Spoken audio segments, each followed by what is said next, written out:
인생이 잘 풀리고 운이 열리는 얼굴이 되기 위해서는 반드시 이것을 알아야 합니다. 젊은 시절 아무리 부와 권세를 누렸어도 말년이 불행하면 의미가 없습니다. 젊어서 고생은 사서도 한다고 했지만 노년 시절 궁핍함은 인생에서 꼭 피해야 하는 세 가지 중 하나로 꼽히는데요. 특히 노년기에 오는 건강과 직결돼 있기 때문에 더욱 그렇습니다. 젊은 시절 한나라를 쥐락펴락하다시피 했으나 말년운이 좋지 않은 사례를 보면서 더욱 나의 말년운에 관심이 갑니다. 여러분, 보통 정해진 사주팔자는 바꿀 수 없다고 하지만 관상은 예외라는 것 아시나요? 관상학에 따르면 인상을 바꿀 수 있다고 하는데요.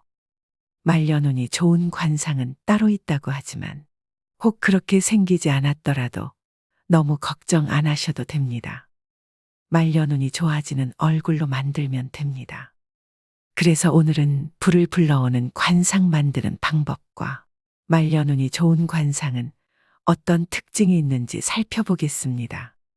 지금이라도 내 얼굴을 짚어보시고 오늘부터라도 말년운을 관리하시길 바랍니다. 말년복을 불러오는 관상 만드는 방법 첫 번째, 윤기 있는 피부입니다. 굳이 관상이 아니더라도 인상학적으로도 얼굴에 윤기가 있으면 훨씬 젊어 보인다고 하는데요. 얼굴이 푸석푸석하고 윤기가 없고 늘어지거나 피곤해 보인다면 사람들이 좋아할 리가 없겠죠. 관상학이나 인상학이나 결국은 사람의 눈으로 보고 판단하는 것이라는 겁니다.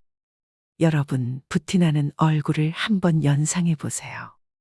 앞서 말씀드린 푸석푸석한 피부, 피곤해 보이는 윤기 없는 얼굴을 가진 사람과 매칭이 되시나요?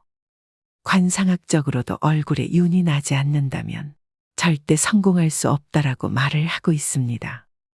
일반적으로 성공한 연예인들을 TV에서 보면 얼굴에 윤이 반들반들하죠. 성공한 부자들, 유명한 정치인들도 예외가 아닙니다. 피부가 반들반들 하다못해 빛이 반사될 정도입니다. 타고난 자기 얼굴을 어떻게 관리하느냐에 따라 운명은 확 달라집니다. 사람의 생김새는 취향에 따라 분명 차이가 납니다. 이목구비가 그리 조화롭지 못해도 하지만 얼굴에 윤기가 나면 잘생기거나 예뻐 보이기까지 합니다. 심리학에서는 첫인상 효과라는 것이 있는데요. 어떻게든 남에게 나의 이미지를 좋게 심어주는 것은 중요한 일입니다. 하여 첫인상을 좋게 만드는 최고의 수단이 바로 윤이 나는 피부를 만드는 것입니다. 두 번째는 생기 있는 얼굴입니다. 지인을 만나면 이런 말 한 번씩 하시죠. 무슨 일 있어? 얼굴이 왜 이렇게 힘들어 보여? 얼굴이 폈네. 무슨 좋은 일 있어? 이렇게 얼굴에는 우리의 마음이 다 드러나게 됩니다. 또 사람을 보고 끼가 많아 보인다거나 공부를 잘하게 생겼다거나 착해 보인다거나 이건 역시 얼굴로 그 사람을 판단하는 것입니다. 그렇다면 마음이 활기차고 자신감이 있다면 이 또한 얼굴에 반드시 나타나게 되겠죠. 이처럼 상학에서도 생기가 있는 얼굴, 사기가 있는 얼굴이라고 구분하는 것입니다. 항상 긍정적으로 모든 것을 좋게 보려고 생각하셔야 됩니다. 얼굴이 푹 사가 있는 사람과 친해지고 싶은 사람은 아마 없을 것입니다. 운은 항상 자신의 마음에 의해 만들어지고 이 마음은 좋은 운이 생성될 때 가장 먼저 얼굴에 나타난다 하여 상학에서는 운이 다해지는 사람, 운이 하강하는 사람, 죽음의 그림자가 드리워지는 사람은 미간과 이마, 광대가 탁해진다고 하고 운이 살아나고 번영할 사람은 그곳에서 빛이 난다고 합니다. 되도록 나쁜 마음을 떨쳐버리셔야 이렇게 얼굴에 생기가 생겨 여러분의 운이 트이게 되는 것입니다. 세 번째는 미간을 피셔야 합니다. 관상학에서 미간은 행운이 들어오는 통로라고 했습니다. 미간을 찡그리면 대문을 잠그는 것과 같아 행운이 들어오지를 못합니다. 미간에 주름이 있다면 아침에 일어나서 엄지손가락으로 미간을 문질러 펴줘야 합니다. 그러면 뭉쳐진 근육이 풀리면서 어느 순간 미간이 환하게 펴지게 됩니다. 또한 근본적으로 미간을 펴는 가장 좋은 방법은 웃는 것입니다. 긍정적인 생각과 좋은 행동을 하면 자연히 미간이 펴집니다. 사소한 일이라도 즐거움을 부여해 웃으셔야 됩니다. 또 항상 상대에게 은은한 미소를 띄우셔야 됩니다. 심리학적으로도 웃음을 띤 얼굴이 그렇지 않은 얼굴보다 호감도가 훨씬 뛰어나다고 수도 없이 발표되었는데요. 이것이 운을 얻는 최고의 수단입니다. 즉, 미간을 펴야 인생도 펴집니다. 네 번째는 입꼬리를 올리셔야 됩니다. 입은 모든 물길이 모이는 바다이고 입술은 바닷물을 가두는 제방이라고 했습니다. 이런 제방은 물보다 높이가 높아야 합니다. 입꼬리가 위로 향하는 것은 제방이 물보다 높아 물이 넘쳐나지 않는 것과 같습니다. 반면 입꼬리가 처지면 제방이 터져 물이 넘쳐 흐르는 것과 같지요. 평소 좋은 생각을 하고 자주 웃으면 볼 근육이 발달해 양쪽 입꼬리가 위로 올라가게 돼 있습니다. 반면 부정적인 생각과 우울한 마음을 가지면 볼 근육 대신 이마와 미간에 부정적인 근육이 발달하게 됩니다. 따라서 입꼬리가 처지고 이마와 미간에 주름이 생겨 부정적인 사람이 됩니다. 입꼬리를 올리면 행운을 머금고 있어 행운이 빠져나가지 못하게 됩니다. 말년운을 부르는 관상 만드는 방법 4가지를 말씀드렸습니다. 관상학자들이 말하는 나쁜 운을 좋은 운으로 바꾸는 개운의 방법은 의외로 간단합니다. 항상 편안한 마음으로 사물을 긍정적으로 바라보고 생각하는 것. 그렇게 하루 이틀 정진하다 보면 나도 모르게 관상이 바뀌게 되고 결국 운명까지도 바뀌게 됩니다. 화와 복은 문이 따로 없으며 오직 사람이 스스로 불러들인다고 했습니다. 자신의 얼굴과 운명은 스스로 만들어 나가는 것입니다. 물론 처음에는 어렵겠지만 이를 습관화한다면 분명 좋은 운이 들어올 것이며 부귀와 공명 또한 얻게 될 것입니다. 이 작은 변화만으로도 여러분의 운은 좋아질 수 있다는 점을 명심하셔야 됩니다. 얼굴로 모든 것을 꿰뚫어보는 천재 관상가의 이야기를 다룬 영화 관상에서는 시종일관 얼굴 하나만으로 사람의 성격과 미래를 점쳤고 그것은 절대 빗나가지 않았습니다. 과연 내 관상은 어떨까? 평소 이런 궁금증을 가지시는 분들이 많을 거라고 생각되는데요. 관상학에서는 인간을 소우주로 봅니다. 그래서 겨우 눈, 코, 입이 들어가는 작은 얼굴 속에도 하늘, 땅, 별, 해 등을 의미하는 부위가 있습니다. 모든 것이 조화롭고 자연스러워야 세상이 잘 흘러가듯 얼굴도 각 부위가 조화롭고 자연스럽게 자리를 잡아야 좋은 관상인 것인데요. 그렇다면 복 있는 관상, 장수하는 관상은 무엇일까요? 먼저 이마입니다. 관상학에서 하늘을 뜻하는 것은 사람의 이마입니다. 그래서 이마가 훤하게 넓고 두상이 둥글면 하늘의 기운을 잘 받았다고 봅니다. 하늘의 기운은 조상의 음덕을 말합니다. 태어날 때부터 많은 것을 타고났다는 말입니다.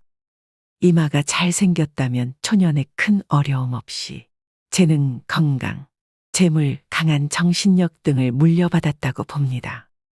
이마 가장자리의 생김새도 중요합니다. 이마의 가장자리를 조상의 복덕을 받는다고 하여 복덕궁이라고 부르는데 그 부위가 머리카락으로 덮이지 않고 훤하게 열려 있어야 좋은 관상이라고 말합니다. 다음은 눈입니다.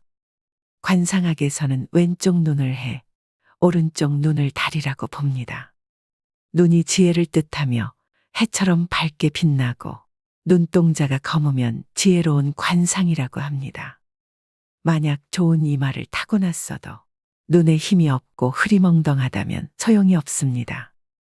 조상에게 좋은 음덕을 받았더라도 지혜가 없어 그것을 다 날리는 꼴인데요. 유력 인사들을 보면 하나같이 눈빛이 강하고 밝게 빛납니다.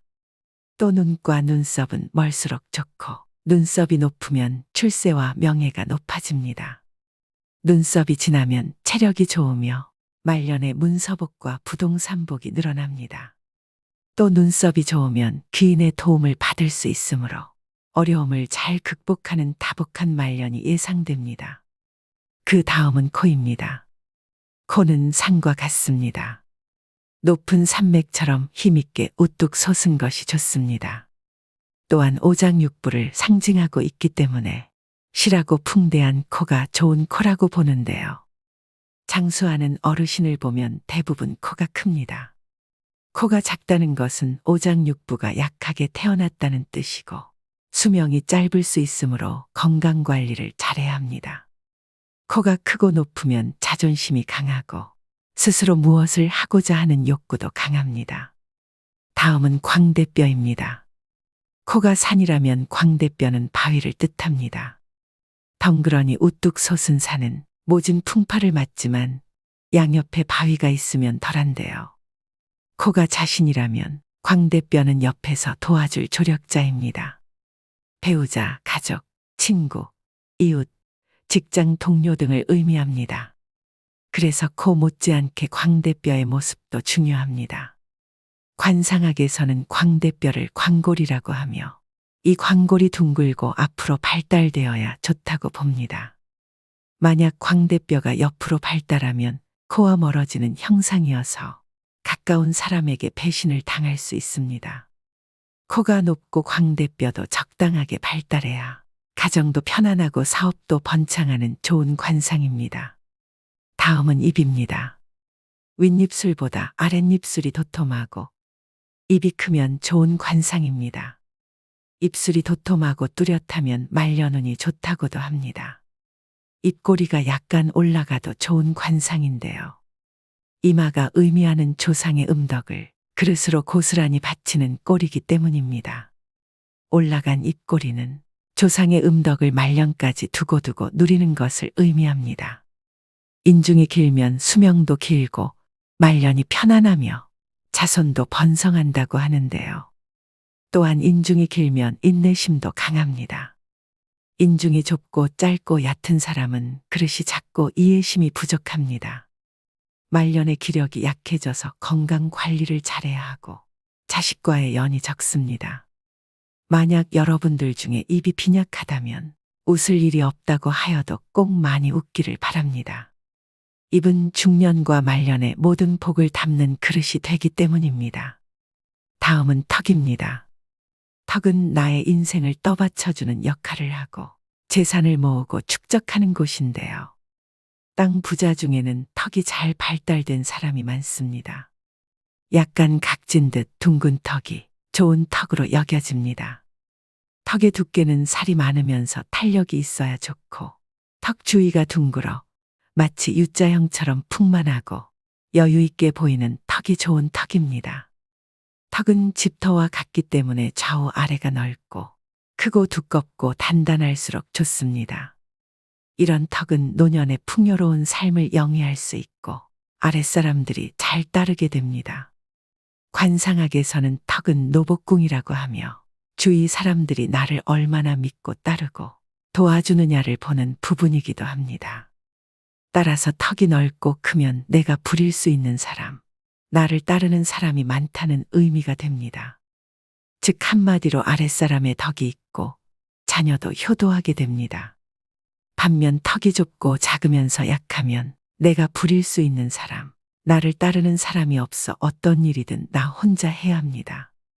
또한 뺨 아래가 움푹 파였거나 뾰족하면 경제적 어려움을 겪으며 주위 사람들이 나에게서 멀어져 외로워집니다. 이마가 다소 어둡고 좁고 탁하더라도 코와 광대뼈 그리고 턱이 둥글게 잘 발달돼 있다면 유년기의 생활은 비록 어렵게 보내도 중년기 이후의 삶은 좋아집니다. 다음은 귀입니다. 귀는 크고 작고가 중요하지 않습니다. 윤곽이 뚜렷하고 뾰족하지 않은 둥근 귀, 두꺼운 귀를 좋은 귀로 봅니다. 귀의 윤곽이 뚜렷하다는 것은 그만큼 의지력도 강하다는 것을 나타냅니다. 중간에 포기하지 않고 일을 추진한다는 말인데요. 또한 귀가 둥글면 총명하다고 여깁니다. 귀가 뒤집어진 사람은 자존심이 세거나 욕심이 많을 가능성이 크다고 봅니다. 오늘의 영상 어떠셨나요? 나이가 들어가면서 자신의 삶과 인품이 얼굴을 통해 나타나게 됩니다. 얼굴은 인생의 성적표입니다. 늙을수록 얼굴에 웃음이 그려져야 합니다. 그래야 좋지 않았던 인상도 좋은 관상으로 바뀔 수 있게 되는 것이죠. 나이 들어 얼굴에 짜증과 불만, 우울을 담고 있다면 여러분 인생의 낙제점을 모두에게 공개하는 것이 됩니다. 이만큼 살아왔으니 마음은 이만큼 넓어지고 따뜻해졌다는 것을 우리는 얼굴의 표정으로 말할 수 있어야 합니다. 오늘 말씀드린 말년복을 불러오는 관상 만드는 방법을 꼭 실천하셔서 먼 훗날 여러분의 얼굴에 그려질 모습들이 따뜻하고 넉넉하기를 바라봅니다.